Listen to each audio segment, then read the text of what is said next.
Hi everyone, it's Mori here. So we are here with another video. Today I'm going to teach you how to make homemade gesso. Now in our previous video we've talked a lot about using gesso before starting our artwork.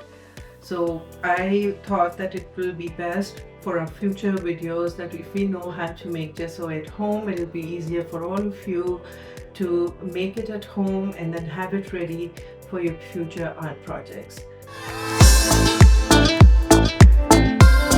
So the ingredients that I'm going to be using is corn flour, normal glue, white glue, and some warm water. Apart from that, we will also have the choice of color, which here usually you find gesso with white or black gessos. But the good thing of making homemade gesso is that if you want to add any kind of color, you can add any acrylic color to it. So let's begin. The ratios are that you're going to put 2 parts of water to 1 part of white glue. Okay, so we're going to be using our measuring cups. We add our warm water. First, half a cup of warm water.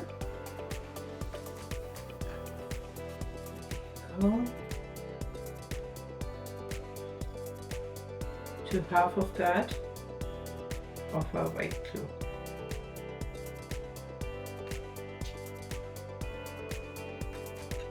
Okay, so you mix it well. Now, why is gesso important to use for art projects? Because it acts as a primer. It acts as a primer, and otherwise your canvas or your wood have porous surfaces and your paint can seep through the canvas weaves and through your wood. So it's important to prime it with gesso and to get the better results. Even for decoupage, in our last video I talked about decoupage and all, so I prefer to use gesso underneath my decoupage with the color that is appropriate so that it gives a better result. Here I'm going to be adding my corn flour. Now the corn flour I'm going to be adding is according to I'll mix it and then we will see how the consistency is going to be like a pancake batter. So I'll add a little by little and we'll see as we get along. Quite creamy and smooth, very luscious, very nice. It's smooth and all. I think we just need a little bit more so that I'll do the ratios once again with you. The important ones are 2 to 1, 2 parts of water, 1 part of glue. No matter how big of a batch you want to make, just remember the ratio: 2 parts of water, warm water, and 1 part of white ordinary school glue. Okay, I think good. And then keep our corn flour on the starch. I don't want the powder all over the place. Now we have a white acrylic paint and I'm going to be adding, you can see my white has been used quite a lot. So I'm going to be adding, it's about a teaspoon full or a teaspoonful of it. So I'm going to be adding that and mixing it well.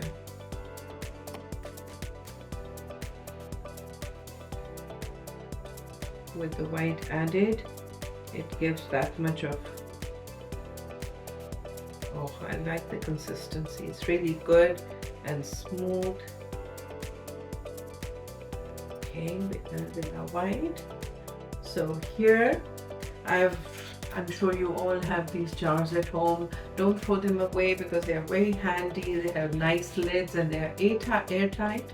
So you need a good airtight jar, bottle that you can store all of your things, your art materials. Don't go around buying expensive stuff. Always try and use what you have at hand. So here I have a coffee jar which I've labeled. Label your things so that tomorrow, if you're like me, you'll forget. So I always try to label the things that you see what it is. So this is homemade gesso, white. Okay, so I'm going to be pouring half of it because I want to use the other half for my black.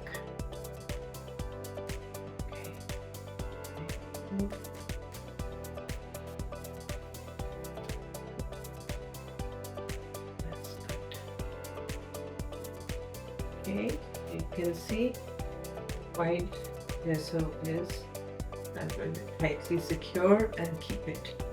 This can go a long way and I can use it for my art projects. Now I have my acrylic, black acrylic, and I'm going to use popsicle sticks. I love working with them because they are so inexpensive and I can just sort of throw them away after use. So here again a teaspoon full.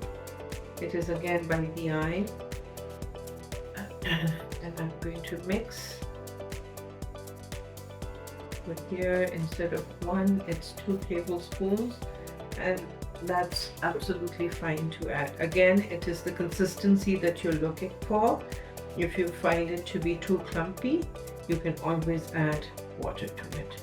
At this stage, any other acrylic color that you have, if you're working for a particular project, any other project that you're working on, and you have that acrylic color with you, so to the basic gesso mixture, you can add that color and that will be your primer for your art project. Okay, so I think we're ready. Again, I've labeled my jars for the black gesso and I'm going to pour it in. Ooh, I love this.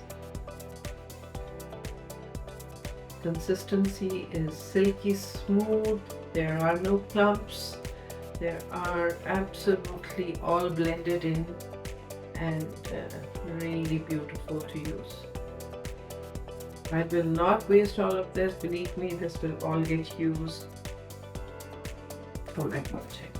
So now for you to see how gesso is going to be used on different surfaces, I'll show you. I have a piece of canvas here with me, and I have the MDF, and I have a piece of paper. Now all these 3 surfaces, they're all porous surfaces. Paper is porous, so is canvas because it is material, and also MDF. So to seal it, to prime it, before we start with our paint and our artwork, we need to put in the primer, and for our primer it's gesso. Okay, so here we're going to be doing the testing of our colors on these surfaces. So we'll start with the white gesso. I have my brush and let's begin. It doesn't need added water. Okay. Now I'll put it on my canvas. See how smooth it comes and covers. You can do it, dries hard, so you can do 1 or 2 coats depending on your project. And now we're going to try it on our MDF. Always add another coat to it. We're going to be doing the black gesso now.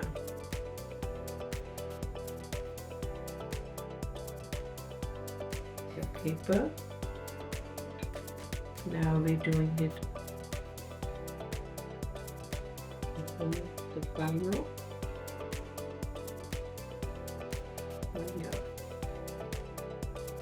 MDF. Now here the white one, if you see, it's becoming transparent, and if it feels like that, you can always to your gesso add more of your acrylic paint. Remember what I said, that if you don't add paint, white glue and corn flour both will be transparent after drying. So to add color, it adds the color to it. So here if you feel that white is less, you can always add more white to your gesso paste. Coverage is so well. Okay, so that's our homemade gesso. I hope you like what you learned today, and you're definitely going to be using this and making it at home. Happy crafting!